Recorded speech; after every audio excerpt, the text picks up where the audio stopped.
Tonight, water and wind on this winter's day. It was just so sudden, and it's a bit welcome after the minus 25s we've had. Above normal temperatures and wind gusts disrupting some of your typical January activities, but the cold temperatures return next week. A tough time to be young and out of work. It's intimidating, but I try to keep in mind that unemployment tends to be cyclical, so I hope that there will be a natural come up along with my hard work. More teens and those in their early 20s looking for jobs without success as 2025 came to a close. And her fingerprints are all over some of the most cutting-edge work done in criminal investigations. I'm so humbled to receive this award, and so humbled by the achievements of my fellow appointees. Now she's being honored by her country. Della Wilkinson's fascinating story tonight.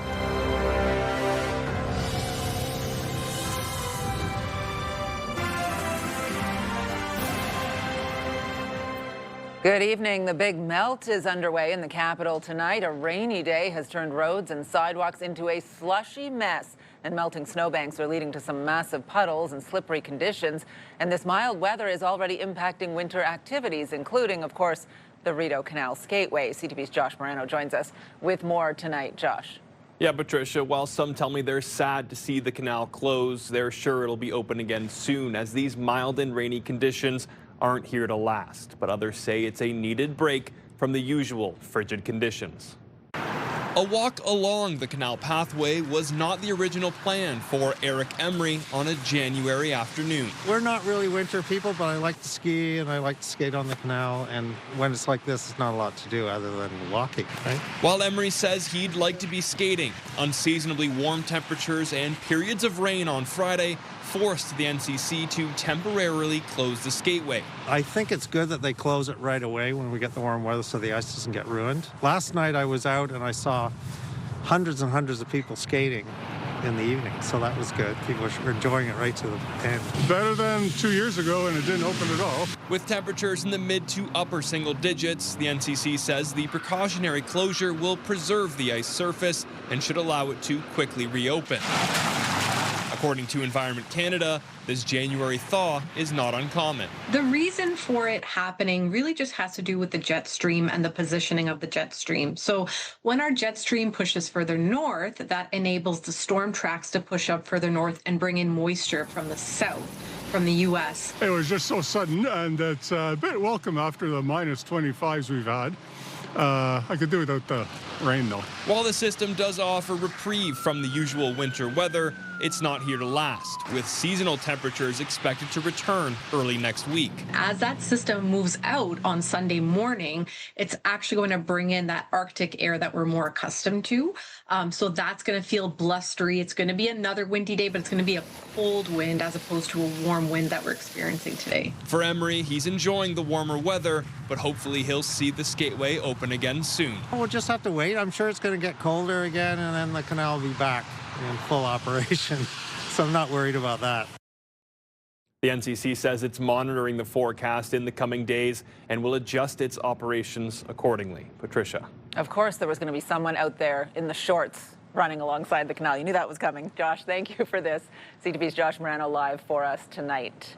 As we take a live look now through our Centennial Glass sky cam, it has warmed up another degree. 7 degrees out there right now in Ottawa. And Jackie, maybe these mild temperatures, this melt better now than in February. We don't want another Waterloo. No, but we it's do not just water, it's wind today too. There's everything. Yes, and it's been a warm and wet start to the weekend here in the region. And if you are out and about right now or later this evening, you may notice the winds picking up too. That's in the tail end of this large weather system that's moving through. So you can see, especially along the Seaway by Kingston and Brockville, that we could see wind gusts up to 100 kilometers per hour here in Ottawa, between 70 and 90. And that should clear by the midnight. But still, this has prompted a weather or wind warning in effect for the Kingston area, with strong winds that could lead to utility outages. And here in Ottawa, especially most for Eastern Ontario, we've got a special weather statement in effect. So this will be in place for the next couple of hours. It should clear by the time we get into the overnight, where conditions will be about -3 degrees. So still mild temperatures as we make our way into our Saturday. Mainly sunny skies. -1 is the anticipated daytime high. Snow is on the way for our weekend, Patricia. We will get you those details in just a bit. All right, thank you. Well, turning now to the latest job numbers, Canada's unemployment rate ticked up in December as more Canadians search for work. But it's young people in particular who are really feeling the pressures of a difficult job market. CTV's Kimberly Johnson joins us in studio with the details on this. Kimberly. Well, Patricia, those youth unemployment numbers, we're seeing improvements in October and November. But the latest job numbers see the unemployment rate for those between the ages of 15 to 24 has gone up. And those young job seekers say that it's tough out there.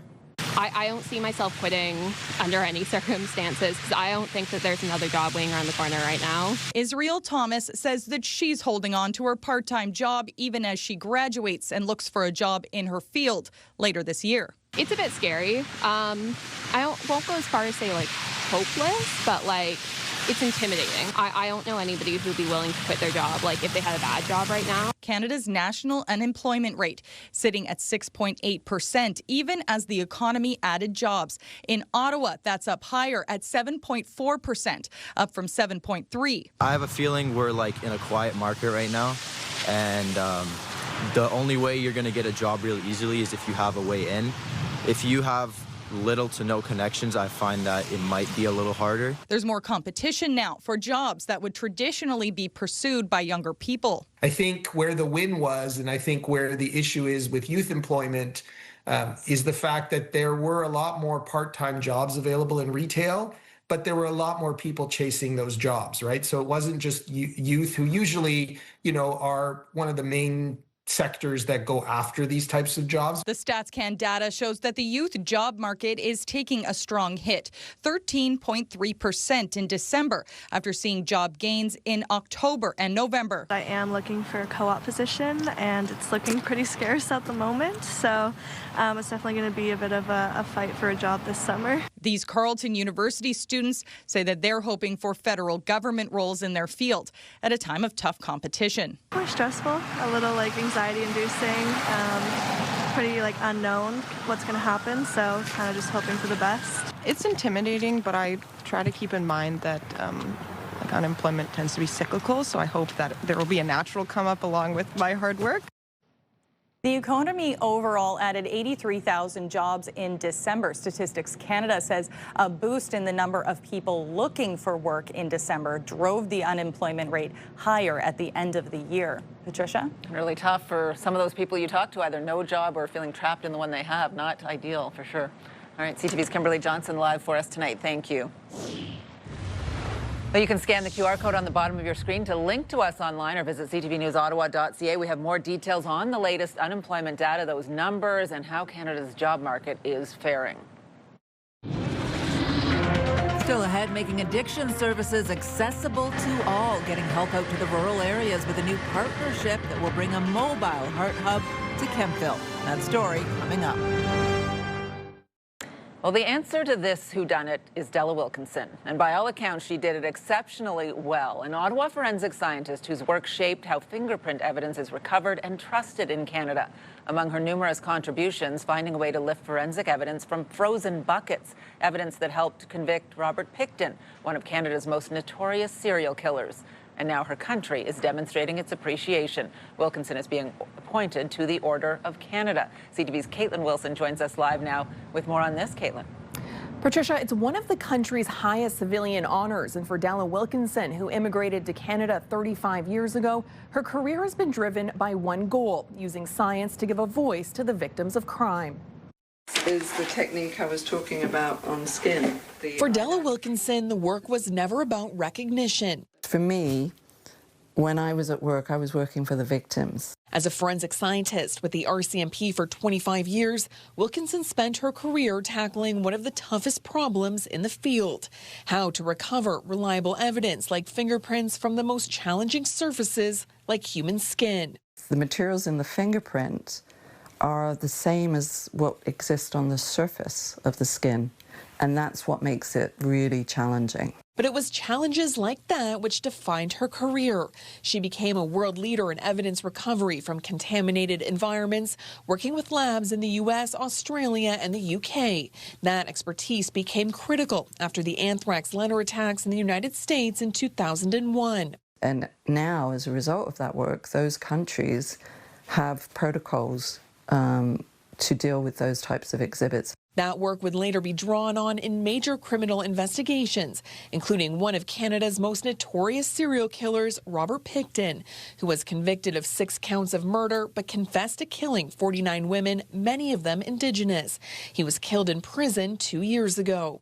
There were buckets in a freezer that had evidence, and it was difficult because it was frozen. So we developed a strategy with our forensic identification officers. It was very collaborative. Now, after a career advancing forensic science, Wilkinson has been appointed to the Order of Canada, one of the country's highest civilian honors.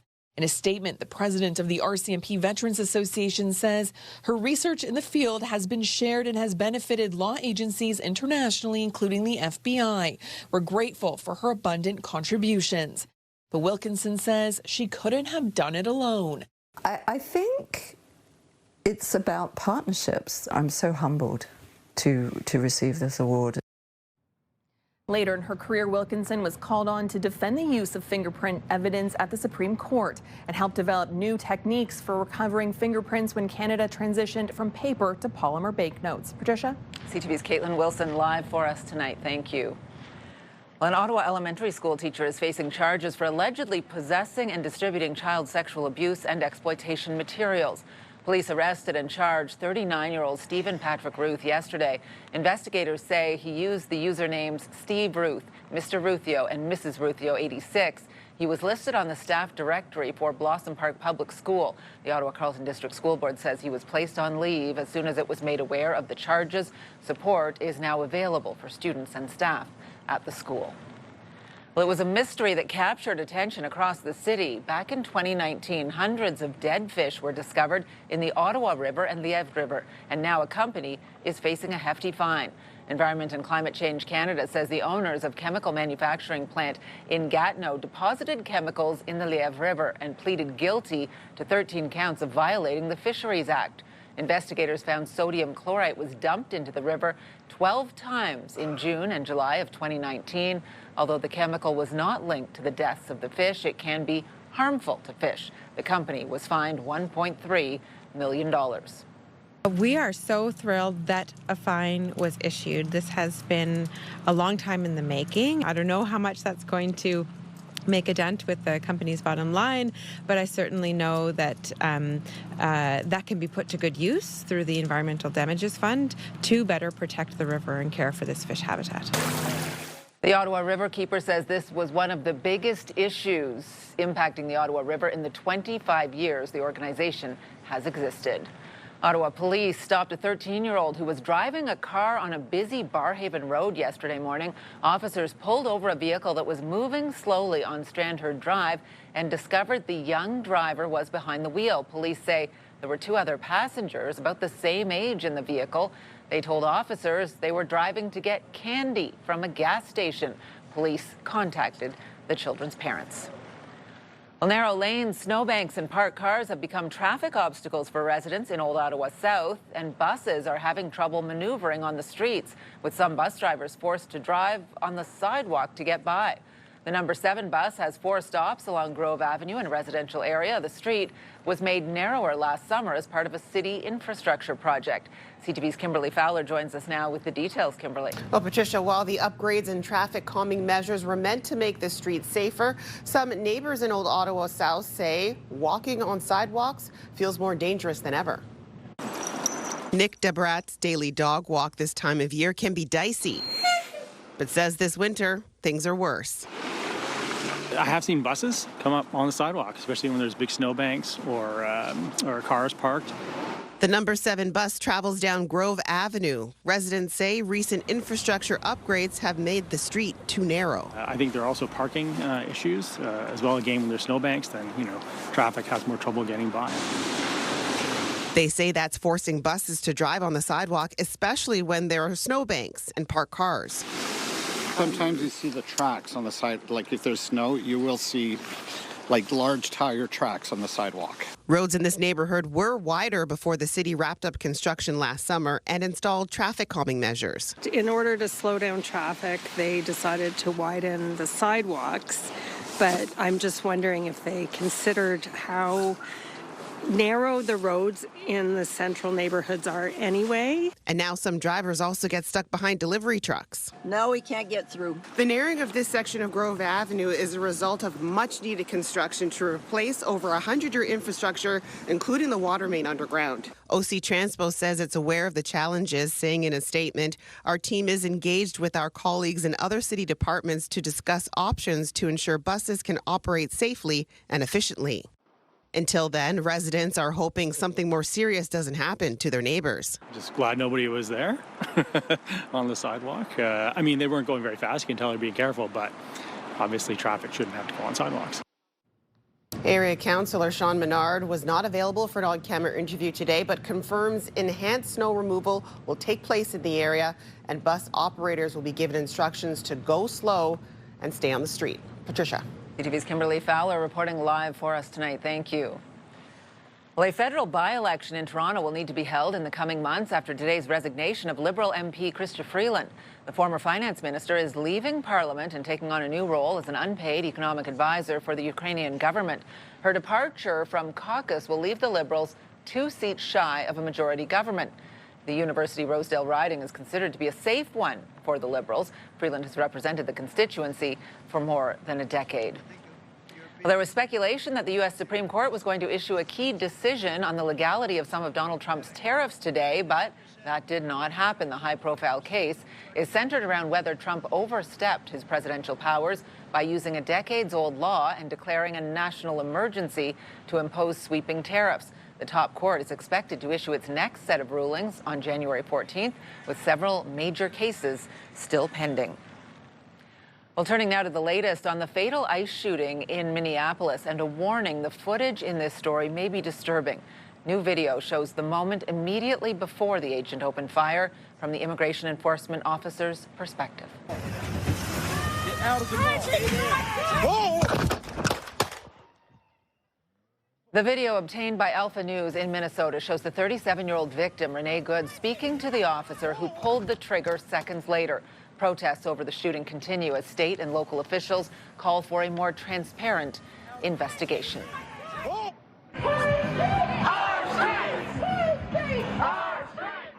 And in Portland, hundreds are protesting in the streets after federal immigration agents shot and wounded a man and woman. This happened last night. The 2 people were in a vehicle outside a hospital at the time. The Department of Homeland Security alleges a passenger in the car was connected to a Venezuelan gang and says the agent fired in self-defense when there was an attempt to run him over.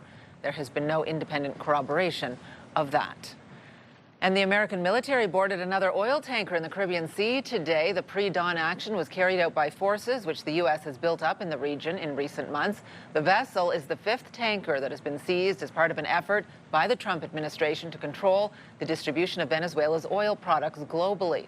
It follows the capture of President Nicolas Maduro by American forces. One of the toughest nights of the year so far for the Sens in Colorado late yesterday, buried under an onslaught of goals. There were a couple of bright spots. Sanderson to poke it away. Here's Pinto. Takes a shot, scores! Shane Pinto scored in the second period to make it 3-1, but Colorado set a record for most goals that period, notching 6. The final score, 8-2 for the Avalanche. The Sens have now lost 3 in a row. They are back on home ice tomorrow for a 7 p.m. outing. The organization leading hard on their backup goaltenders in the continued absence of their starter, Linus Ullmark. Ullmark is on personal leave, which, according to the Sens organization, has activated the rumor mill. In a statement yesterday, Steve Staios, general manager of the team, writing on social media, our organization was completely disappointed to read the completely fabricated and false stories that are spreading around social media about our hockey club. It goes on to say, we ask that people respect his privacy, but clearly that request was not heard by the lowest forms of trolls and sick people who scour the internet. Well, now to some positive Ottawa hockey news. Charge players Emily Clark, Brianne Jenner, and Jocelyn Larocque are among those named today to the Canadian Women's Olympic Hockey Team. Ultimately, we looked at body of work, we looked at readiness to compete at the highest level, and the serviceability of this group. The team will be looking to defend Canada's gold medal in women's hockey at the 2026 Winter Games next month in Italy. 23 players have been named to the team. The women's hockey tournament kicks off on February 5th. 28 heart hubs were approved in the province, and the West Ottawa Heart Hub is one of those heart hubs.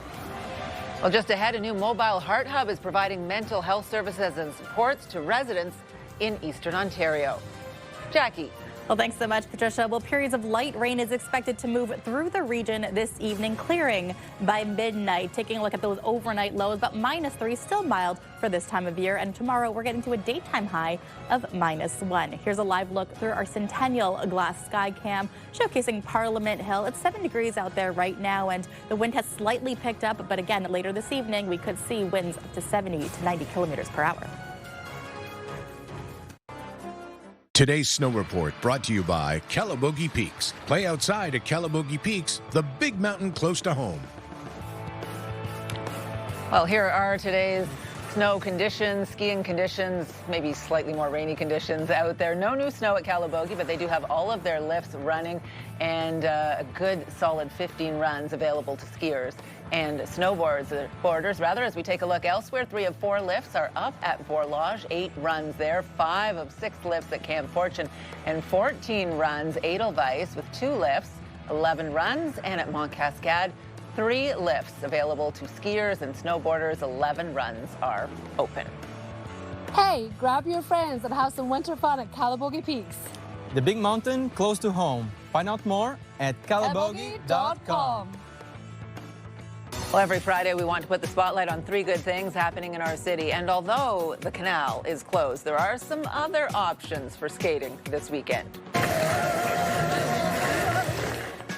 The Office of the Governor General confirming the Rideau Hall skating rink will be open all weekend despite the rain. It's one of a few refrigerated rinks across the city. The Rink of Dreams at City Hall is open tonight but is weather dependent.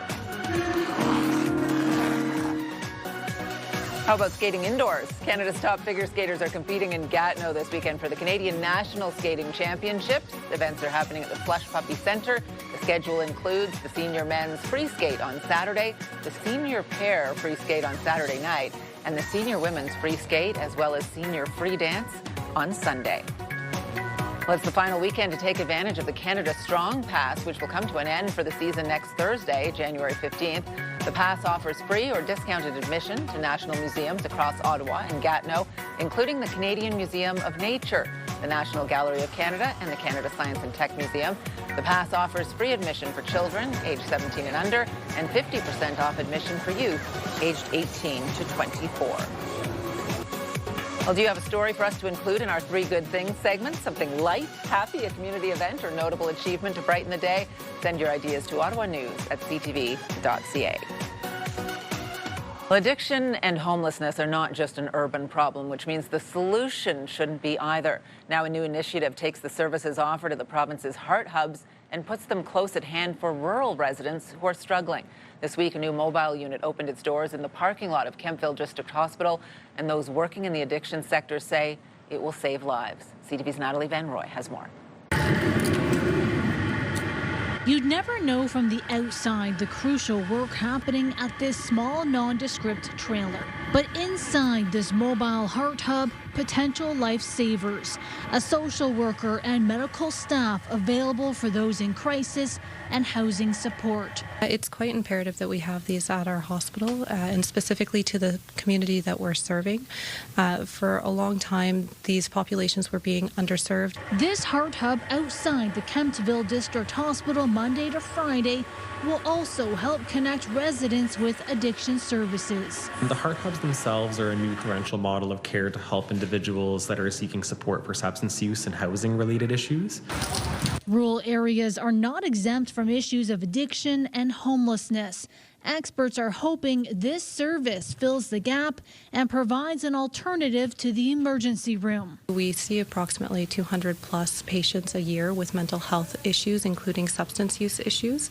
Inside, you find naloxone, connections to mental health support, and other medical necessities. They have beds in there, they have a confidential space. It's actually even tall enough that you can stand in there. So it's quite a wonderful resource in that regards. But it's not just limited to actually going into the van. Patients who come here don't have to be referred. They also don't need OHIP, a way to remove barriers for those most in need. It means a tremendous amount. In general, rural communities in Eastern Ontario have been underserved in terms of the services that the Heart Hub would provide. Natalie Van Roy, CTV News. Well, certainly a mild day in the capital. Things are expected to cool down this weekend slightly, but not a whole lot. Temperatures are expected to hover around the freezing mark, which likely means the canal, which closed last night at 10, will not reopen again right away. But we have faith that it will open again before too long next week, hopefully, when we do see some of those colder temperatures. Yes, and I'll even allow it for a couple of weeks as long as it's open for Winterlude, Patricia, in the late end of the month here. Yes. Well, February, right? Start of February for Winterlude. Yeah, like the beginning of February. So we're looking forward to that. So fingers crossed, and I'm sure we are positive that we will get the canal open for then. But right now, we are seeing the tail end of this large weather system that is moving through the region. Cloudy conditions right now here in downtown Ottawa. Temperatures did increase to about 7 degrees, which is our daytime high. What you'll notice, though, is the wind starting to pick up. Gusts currently about 35 kilometers per hour. This should clear by the time we get to our Saturday overnight, but still a wind warning is in effect for Kingston and a special weather statement still in effect for most of Eastern Ontario as well. Overnight lows for really most of the region, -4, -7 is what we are anticipating. Cloudy skies for the most part, and then tomorrow mainly sunny skies where we will see daytime highs about 1 degree, 0 here in Ottawa, but again we're enjoying the mainly dry, mainly sunny sky conditions. So the snow melt may still continue into most of our Saturday. What we are anticipating, though, is some snow moving in Saturday evening into Sunday. So don't be surprised that by Saturday evening we will see some light flurries moving through closer to Brockville along the Seaway, freezing rain around Kingston. And then in that overnight hours, the snow is really going to be picking up by the valleys as well as Brockville and here in Ottawa as well. So in the morning, you will be likely, or Sunday morning, I should say, you should be shoveling your driveways and the sidewalks. Now, right now, temperatures across the region mainly mild across the Atlantic Canadas. Fredericton, 3 degrees, -1 in Charlottetown.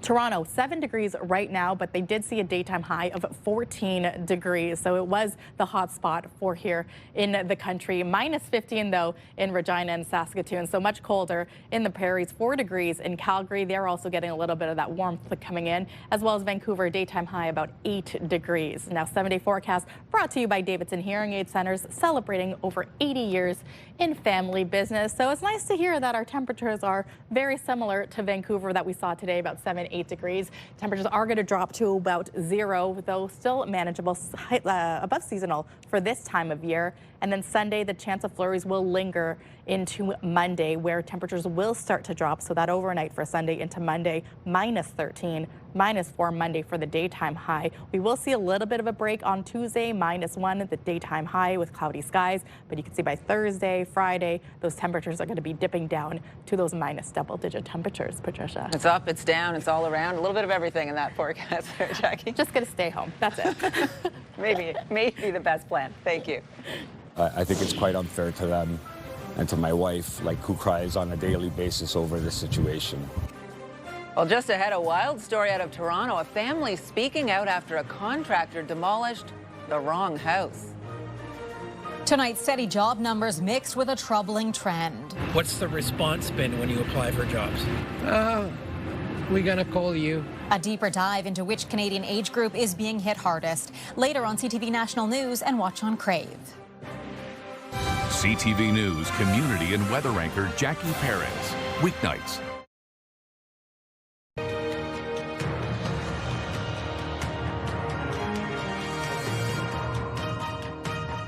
Well, imagine going on vacation and while you're away, finding out your house has been knocked down by mistake. That's what happened to a Mississauga man and his family, and they say they have been waiting years for compensation. Here's CTV's John Woodward. So this whole portion had gone. This is the lot where Angelo Wrightson's house used to be. It was just complete and utter shock, to say the least. A shock when he was on vacation with his family and got this picture through a text from his neighbor. His house halfway to rubble. I couldn't believe my eyes. His pictures and videos show what the house was like in 2018 before and after. It became an open house well after it was listed for sale. I have a family, 3 children, so I think it's quite unfair to them. and to my wife, who cries on a daily basis over this situation. He sued Como Trucking and Excavation and others for $1.5 million, alleging instead of demolishing the building property located at 24 Theodore Drive, Mississauga, the defendants demolished or partially demolished beyond repair the building owned by the plaintiffs at 28 Theodore Drive. The dispute stuck in court since then. The bigger shock, I would say, is that it's been 7.5 years. CTV News got in touch with Kevin Como, who admitted a worker dropped the excavator off at the wrong house. But he said the mistake was more understandable because the homeowner had taken steps to get a demolition permit and cut off utilities. The legal dispute about how much to pay back, more for a complete house or less for a partial one.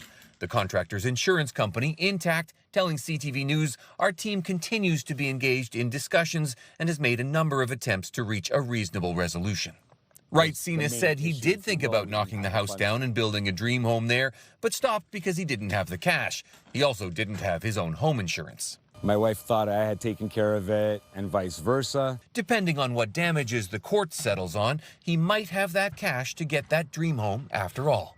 John Woodward, CTV News. Well, now some other stories you need to know right now. We're getting the first update on flu cases in the province since the holidays. CTV's Stefan Keys joins us now with more on this and other stories. Steph?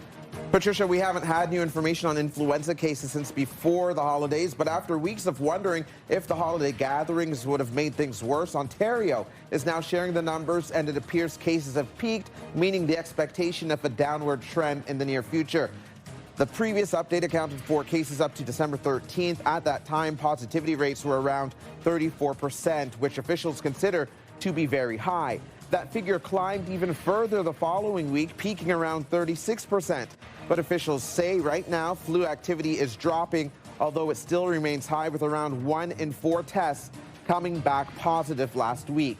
Health experts are reminding everyone flu shots remain the best way to stay protected from more severe outcomes. OC Transpo is acknowledging tonight its bus service is currently not meeting its standards. The transit agency says it is seeing an increase in bus trip delays and cancellations, resulting in longer wait times. OC Transpo says there are several reasons for this, including a shortage of mechanics, an aging bus fleet, and a delay in getting electric buses. It says it's working on several short and long-term plans to address the issues. With all the rain today, the City of Ottawa is asking for residents to help out and clear catch basins. Many will be blocked by snow or ice, which can lead to water pooling. The city says its crews are out clearing catch basins, but with more than 100,000 of them across the capital, help from Ottawa dwellers can go a long way. Lost her footing now. Here's Wasnevich in towards the goal. Has the lead. Scores! The Charge are back on home ice tonight, hosting the Vancouver Golden Knights. They've won 4 straight and will hope to make it 5. Puck drop is at 7 p.m. You can watch the game on TSN. Go Charge, go. That's my line. Yeah, there you go. And a chance to cheer on Emily Clark, Brianne Jenner, yes. Jocelyn Larocque, who will next up be appearing for Canada at the Olympics. That's right. February in Italy. Yeah, it will be a good time for sure. Thank you very much, Steph. In the last couple of years, it's been extremely difficult for restaurants in general. Well, just ahead, 2026 could be another tough year for restaurants in Canada, with thousands of closures expected as consumers pull back on spending. Get the latest live local breaking news. Sign up now for our morning and evening CTV News Ottawa newsletter. The best local content from CTV News, Your Morning Ottawa, and News Talk 580 CFRA. Get it all in one place. Sign up now at ctvnewsottawa.ca. The CTV News Ottawa newsletter is brought to you in part by CAA Business.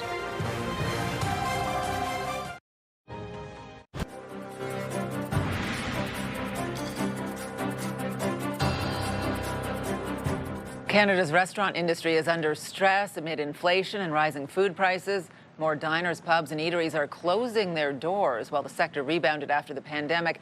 Thousands are expected to go out of business this year as more consumers rein in their spending. CTV's Pat Foran has more. Yeah, it looks better if you do. When it comes to spending money in restaurants, more people say they're trying to watch their finances and eat at home. Definitely, yeah. We have been watching how much we're spending on eating out at restaurants. I will try to go to fewer restaurants this year, I think, just given the prices. Prices has gone up a lot. In the last couple of years, it's been extremely difficult for restaurants in general. According to a study from Dalhousie University, last year in Canada, 7,000 restaurants closed and went out of business. The university is now projecting another 4,000 restaurants will shut their doors this year. Sylvain Charlebois says consumers are becoming more frugal with their food budget. If they do dine out, they'll dine in at home, order in, or get food delivered to avoid the tips, to avoid the expensive bottle of wine and things like that. Along with rising food prices and inflation, Restaurants Canada also blames increasing costs for rent, insurance, and wages. The group says 41% of restaurants are operating at a loss or barely breaking even, but they're trying to keep their prices low because they know customers are watching their budgets. There's an affordability challenge for Canadians right now. There's less discretionary spending, so less discretionary spending means pulling back on restaurant spending. Last year, when there was a 2-month tax break on restaurant meals, prepared foods, snacks, and some alcoholic beverages, restaurants saw an increase in sales of 10%. Restaurant Canada says the tax break should be brought back and made permanent. Let's remove GST off of food. Why are we taxing food? We just think that is a poor public policy. Charlebois agrees. I would say we need to eliminate all taxes on food, no matter where it's consumed. Another reason restaurant sales are down is Canadians are drinking less, and alcohol sales are a profitable category for the hospitality industry. Pat Foran, CTV News. Just ahead, we'll have more on the latest unemployment data and today's other business stories from our BNN Bloomberg Newsroom. You're watching CTV News with Patricia Boal. The most important part of any journey is to arrive safely. Hi, I'm Patricia Boal. And I'm Stefan Keys from CTV. Distracted or impaired driving can have devastating consequences. Hey, it's Ashley. And Gord from Ottawa's Pure Country 94. Always plan for a designated driver, and please keep your phone down. Everyone can help keep communities safe. Drive safe. Brought to you by the Ottawa Safety Council. For more information on road safety programs and services, visit ottawasafetycouncil.ca.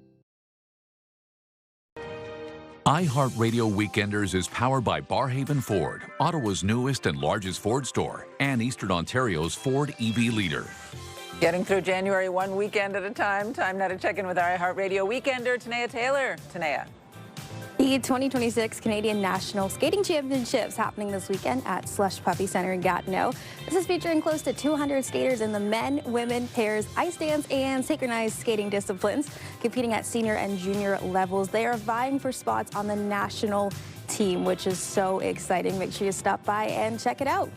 Next up, your Ottawa Black Bears join them tonight at Canadian Tire Centre while they host the Halifax Thunderbirds, and they spend the night honoring the Indigenous origins of lacrosse. Fans are going to experience the spirit of the game through vibrant storytelling, cultural moments, and of course, intense on-floor action. You don't want to miss it. You can grab your tickets at ottawablackbears.com. And finally today is the Lansdowne Farmers Market Winter Edition. Head down to Lansdowne on Sunday to browse over 85 local vendors with the freshest local products the season has to offer, plus live music and quick lunch options too. Great for the whole family or a solo outing. Of course, lots more happening as the new year gets underway in the capital. For the full list and all the details, check ctvottawa.ca/weekenders. For the iHeartRadio Weekenders, I'm Tanea Taylor. Have a great one. iHeartRadio Weekenders is powered by Barhaven Ford, Ottawa's newest and largest Ford store, and Eastern Ontario's Ford EV leader. Returning now to one of our top stories, the unemployment rate moved up in December, even though new jobs were added to the economy. BNN Bloomberg's Morella Fernandez has more. The rate moved to 6.8% in December, up from 6.5% in November. 8,200 jobs were added, but there were more people looking for work, which is why the rate moved up. Science and technical jobs were lost in December, but manufacturing jobs were gained. Statistics Canada also reported a reversal in youth employment, which includes young people between the ages of 15 and 24. In October and November, there were 70,000 jobs created, but that segment lost more than 25,000 jobs in December. Here are the closing numbers for the day. The Canadian dollar is down to 71.87. West Texas Intermediate is up just under $1 to 58.74. Western Canadian Select is up over $1 to 42.66. And the TSX gained another 234 points today for a third record close for the week. Those are your business headlines. I'm Marilla Fernandez. Well, coming up, an Australian man visiting Canada manages to get an impressive igloo built right before the big melt. Jackie. Well, thanks so much, Patricia. Winds are starting to pick up this evening, so a reminder there is a special weather statement in effect for the region with gusts between 70 and 100 kilometers per hour. This should clear by the time we get into those overnight hours where we will anticipate cloudy skies, calmer winds. But Saturday, while we have mainly sunny skies, we are anticipating some snow as early as around 7 p.m. and this will carry us into our Sunday where we could see between 5 to 10 centimeters of snow. Sunday, the chance of flurries will linger, and then Monday we could see the return of more snow on the way. Here's a live look through our Centennial Glass Sky Cam. It's 7 degrees out there right now, quite mild for this time of year. Showcasing downtown Ottawa, winds are slightly calm here, but again, it's expected to pick up in the next couple of hours. You're watching CTV News with Patricia Boal. The National Capital Region is jam-packed with incredible experiences you don't want to miss. Hey, I'm Tanea Taylor, your iHeartRadio Weekender, powered by Barrhaven Ford. Get the inside scoop on all the biggest and best events every Thursday, Friday, and Saturday on CTV, Move 100, Pure Country 94, TSN 1200, and News Talk 580 CFRA. iHeartRadio Weekenders is powered by Barrhaven Ford, Ottawa's newest and largest Ford dealership, and Ontario's #1 Ford EV dealer. Monday on CTV, Your Morning Ottawa, the uncertain future of Elon Musk's Grok AI tool, as some people are using the service for nefarious purposes. Wake up the right way with Your Morning Ottawa starting at 6. Hairstyles, courtesy of Salon Fiorella. Here's a recap of the top stories we are following right now.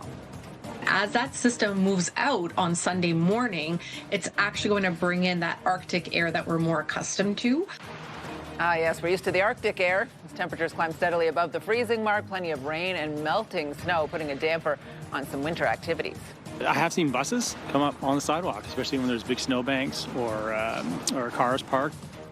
A tight squeeze for some buses trying to maneuver their way on a narrow Old Ottawa South Street, with some buses driving up on sidewalks to get by. Now, as a result of that work, those countries have protocols to deal with those types of exhibits. Special recognition for an Ottawa forensic scientist whose work has shaped how fingerprint evidence is recovered and trusted in Canada. And a final check on the forecast. What do we have ahead of that Arctic air moving in our way, Jackie? We have a mild weekend ahead of us, so that's the good news. So tomorrow morning, waking up to some cloudy conditions, but -6 to start us off. But we will still be above seasonal, where temperatures will hit around the freezing mark, mainly sunny skies. But again, we are getting snow Saturday night between 5 to 10 centimeters, I should say, as we head into Sunday, where chances of flurries could linger. But again, we are still above seasonal for our Saturday, Sunday, and even the start of our Monday. Patricia. All right, good stuff. Thank you. And we want to check in and see what our news team is working on for tonight. Stefan Keys will be here at 11:30. That's right. Well, Patricia and Jackie, no shortage of drama coming from the provincial legislature. Hitting the headlines is that Ontario is now suing a company that has been at the center of scandalous allegations. Now, if you haven't been following the Skills Development Fund that CTV has been reporting on, we'll get you all caught up tonight. But here's the latest. The Ford government has announced it's suing Keel Digital Solutions for what it calls fraudulent misrepresentation. That same company is at the center of the Skills Development Fund scandal. This fund is a major provincial program doling out cash to various organizations to train workers to do in-demand jobs to help with the labor shortage. This company and accusations of conflict of interest have been called out, and the province now suing for more than $25 million.